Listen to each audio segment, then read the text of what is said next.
السلام علیکم. آپ سن رہے ہیں اپنا ریڈیو نیو یارک اور دیکھ رہے ہیں اپنا TV New York. Programme یادیں اور باتیں. میرے ساتھ موجود ہوتے ہیں مشہور کمنٹیٹر حسن جلیل اور میں آپ کی ہوسٹ زوبی علی. جی السلام علیکم. وعلیکم السلام. کیا حال ہیں آپ کے؟ حال بھی وہی، چال بھی وہی. اچھا، کمال ہے بھائی. کتنا کمال ہو گیا. چال تو کم از کم تبدیل ہو ہی گئی ہو. چال ہو جاتی ہے کبھی تبدیل بھی ہو جاتی ہے، کبھی ویسی بھی ہو جاتی ہے. بالکل. اچھا جی حسن بھائی، ہم پروگرام میں کچھ وائس میسیجز شامل کریں گے. جو تین وائس میسیجز آئے ہوئے ہیں لندن سے فیصل علی بخاری نے آپ کو میسج کیا. جی سنواتے ہیں آپ کو پہلا میسج. یہ ذرا سنیے گا. سوال اور ہے، اگر آپ کے پروگرام میں اتنا ٹائم ہو کہ آپ سوال میرا پلے کر سکیں تو اس میں ایک چیز اور تھی میرے ذہن میں کہ کیوں نہ کوئی ہر سال بورڈ جو ہے ہمارا کرکٹ بورڈ پی سی بی کوئی ایسی میٹنگ بلائے ہر سال جس میں آپ کے 70s 80s اور 90s کے جو ہے کرکٹر مکس ہوں کہ 8-10 لوگوں کو بلا لیں اور ان سے ایڈوائسز لیں کہ کیا کیا جائے کرکٹ کی بہتری کے لیے، گراؤنڈز کے لیے، انفراسٹرکچر کے لیے، تاکہ وہ اپنے جو ایکسپیرینس انہوں نے لیا ہوا ہے لائف میں اس کو وہ آگے جو ہے بتا سکیں. اس سے بہت سی آپ کو ایسی چیزیں جو مل جاتی ہیں جو ایک دو انڈیویجول نہیں سوچ سکتے، تو وہ پوری ٹیم آپ کو مل کے جب یہ 8-10 لوگ بیٹھیں گے تو آپ کو اچھی ایڈوائس دے سکیں کہ جو کرکٹ کے لیے اور کرکٹرز کے لیے کیا کیا جا سکتا ہے. اور بہت سے ایسے جو ہے کرکٹر ہیں جو میں آپ کو مثال دوں کہ پچھلے دنوں میں جو پاکستان آیا ہوا تھا کراچی میں نے دیکھا صادق محمد اور مشتاق محمد صاحب وہ سڑک پہ سائڈ پہ جو گلشن اقبال میں جو واک کر رہے تھے تو لوگ ان کے آگے سے کراس ہو رہے تھے، کوئی بھی ان کا پہچان نہیں پا رہا تھا، لیکن میں نے ان کو دیکھ لیا، میں گیا ان کے پاس، میں نے سلام دعا لی، حال چال پوچھا. تو ایسے بیچارے جو ہے کرکٹرز جنہوں نے اتنا کچھ کیا ہوا ہے پاکستان کی جو کرکٹ کے لیے، جتنے بڑے بڑے نام تھے، کبھی ان کے لیے نہیں انہوں نے کچھ کیا، وہ بیچارے اسی طرح ہی اب رولتے پھر رہے ہیں. تو ان کے لیے بھی کچھ کیا جائے، ان کی صحت کے لیے جو انہوں نے سروسز دی پاکستان کو، اس کے ریوارڈ میں کم سے کم ان کو اتنا تو دیا جائے جتنے کہ وہ مستحق ہیں. ان کے لیے بھی کچھ کیا جائے جو پرانے ہمارے جو کرکٹر ہیں بیچارے جنہوں نے پیسہ نہیں بنایا، صرف ملک کے لیے اپنے جھنڈے کے لیے کھیلے ہیں. تو پلیز اس کے بارے میں بھی آپ تھوڑا سا ذرا کمنٹ جو کر دیں. Thank you. جی بہت اچھی باتیں کی آصف صاحب نے. آصف بات یہ ہے کہ فیصل علی بخاری فیصل صاحب، فیصل علی بخاری صاحب، پہلے تو بہت بہت شکریہ کہ آپ نے ایک بڑا تفصیلی میسیج بھیجا اور لگتا ہے کہ آپ کرکٹ کو بہت زیادہ فالو کرتے ہیں اور آپ نے بالکل بہت اچھے پوائنٹس اٹھائے ہیں. دیکھیے میں تو ہمیشہ اپنے مختلف انٹرویوز میں اور جو تحریریں میری ہوتی ہیں میں ان میں یہ پوائنٹ آؤٹ کرتا رہتا ہوں کہ نئی نسل کو ان پرانے کھلاڑیوں سے، پرانے لوگوں سے، اپنے لیڈران اکرام سے اور جو مشہور ہمارے لوگ گزرے ہیں ان سے روشناس کرانے کی ضرورت ہے. ہماری جو نئی نسل ہے وہ بالکل ان چیزوں سے بے نیاز ہے اور ظاہر ہے اس کی بہت بڑی ذمہ داری میڈیا پر اور ہم سب لوگوں پر عائد ہوتی ہے. اور میں سمجھتا ہوں کہ اب وقت آ گیا ہے کہ ہم تھوڑا سا اپنے رویوں پر نظر ثانی کریں اور لوگوں کو اپنے مشاہیر کے بارے میں، پرانے لوگوں کے بارے میں زیادہ سے زیادہ بتائیں. میں انشاءاللہ بہت جلد ایک سلسلہ شروع کر رہا ہوں. میرا جو یوٹیوب چینل ہے اس پر پرانے کھلاڑیوں کے پروفائلز اور پرانے کھلاڑیوں کے بارے میں، اور اس میں ظہیر عباس پر ابھی میں نے ایک پروگرام کیا ہے جو انشاءاللہ نیکسٹ ویک نشر ہوگا. آپ بھی ضرور دیکھیے گا یوٹیوب چینل پہ حسن جلیل آفیشیل کے نام سے.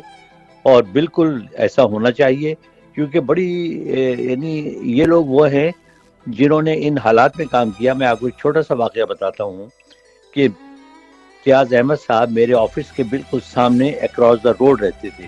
پاکستان کے مایہ ناز وکٹ کیپر بیٹسمین 50s اور 60s کے. وہ شام کو اپنا جو ہے نا ٹہلتے ہوئے میرے آفس آ جاتے تھے اور وہ اور نظر محمد صاحب بہت 2-3 گھنٹے میرے پاس بیٹھتے تھے. انہوں نے بتایا کہ جب انڈیا کی ٹیم 1954-55 میں پاکستان آئی اور لاہور میں جب باغ جناح میں ٹیسٹ میچ کھیلا گیا تو وہ حنیف محمد صاحب ان کے یہاں ٹھہرے ہوئے تھے اور حنیف محمد صاحب کو وہ اپنی سائیکل پر بٹھا کر باغ جناح جایا کرتے تھے، اور اس زمانے میں انہیں ٹریولنگ کا انٹر کلاس ملا کرتا تھا ریلوے کا، اور 15 روپے ڈیلی ملتے تھے، سوچے آپ۔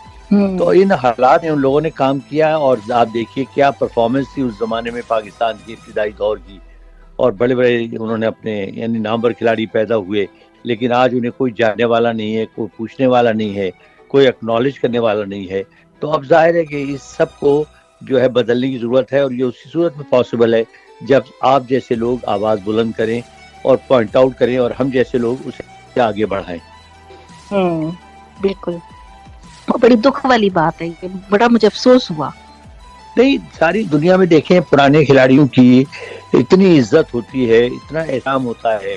اب انگلینڈ کی مثال لے لیجیے کہ لارڈز کرکٹ گراؤنڈ پر عام آدمیوں کا جو ہے داخلہ ممنوع ہے، مین پویلین جو ہے اس میں، لیکن وہاں پر باقاعدہ ایک لسٹ ہے پرانے کرکٹرز کی، اور جو ان کا لانگ روم ہے، ایک بہت لمبا سا روم ہے جہاں پر وہ بیٹھ کر میچز دیکھتے ہیں، اور ان میں اسپیشلی میرا خیال ہے کہ 40-50 کرکٹرز کو انوائٹ کیا جاتا ہے ایز گیسٹ، اور وہ 5 دن وہ میچز دیکھتے ہیں۔ جی ہاں، گڈ، قدر کرنی چاہیے آپ کے، یہ بڑے قیمتی لوگ ہیں یہ۔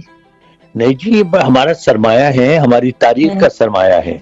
آپ دیکھیے دنیا بھر میں آپ جب حنیف محمد کا ذکر کریں، فضل محمود کا ذکر کریں، امتیاز احمد کا ذکر کریں، تو بڑے احترام سے، بڑی محبت سے اور بڑے پیار سے ان کا نام لیتے ہیں پرانے کرکٹرز۔ بالکل ٹھیک ہے۔ اچھا جی، اب دوسرا سوال حسن جلیل بھائی سے سوال ہے کہ ہم انٹرنیشنل کوچز کو تو منہ مانگی رقم دینے کو جو ہے تیار ہوتے ہیں، وہ بھی ڈالرز میں۔ اگر آپ کے اپنے بڑے گریٹ پلیئرز ہیں، اگر وہ آپ سے کچھ پیسے زیادہ مانگ رہے ہیں، یا کم سے کم اس لیول پہ مانگ رہے ہیں، یا اس سے تھوڑا سا کم مانگ رہے ہیں، تو کو دیتے ہوئے اتنا یہ لوگ ریلیکٹنٹ کیوں ہوتے ہیں، اتنا ہیزیٹیٹ کیوں کرتے ہیں؟ ان کو پیسے دینے کو کیوں نہیں دل جو کرتا؟ حالانکہ انہوں نے بھی پاکستان کو سرو کیا ہوا ہے، ان کی بھی سروسز ہیں پاکستان کے لیے۔ تو بجائے اس کے کہ انٹرنیشنل پلیئر آئے، وہ آ کے آپ کے ان پلیئرز کو جا کے ٹرین کرے جو ویسے ہی بیچارے انگریزی میں اسٹرگل جو ہے کرتے ہیں، تو کیوں نہ آپ کو اپنے ہی لوگ آپ کو ایسے ٹپس دیں، آپ کو صحیح، میرے خیال میں شاید زیادہ بہتر ہوگا کہ اپنے ہی آپ جو کوچز رکھیں۔ اس کے بارے میں بھی پلیز ذرا جو بتا دیں۔ Thank you. دوسرا حسن جلیل بھائی، ایسے صاحب بات وہی ہے کہ ہمارا مسئلہ رویوں کا مسئلہ ہے۔ ہمارے جو نوجوان کھلاڑی ہیں وہ کوچز کو کچھ سمجھتے ہی نہیں ہیں۔ یہ جو آپ پرفارمنس دیکھتے ہیں نا کہ ٹیکنیکلی ویک ہیں، ٹیمپرامنٹ نہیں ہے، وکٹ پر ٹھہرتے نہیں ہیں، غلط شاٹ پر آؤٹ ہو جاتے ہیں، اس کی صرف ایک بنیادی وجہ ہے، وہ یہ ہے کہ کوچز جو کچھ انہیں سمجھاتے ہیں وہ گراؤنڈ میں جا کر سب کچھ بھول جاتے ہیں۔ وہ سوچتے ہیں اور جی دیکھیں میں نے تو پچھلے میچ میں سینچری بنائی ہوئی ہے، یہ مجھے کیا بتا رہے ہیں۔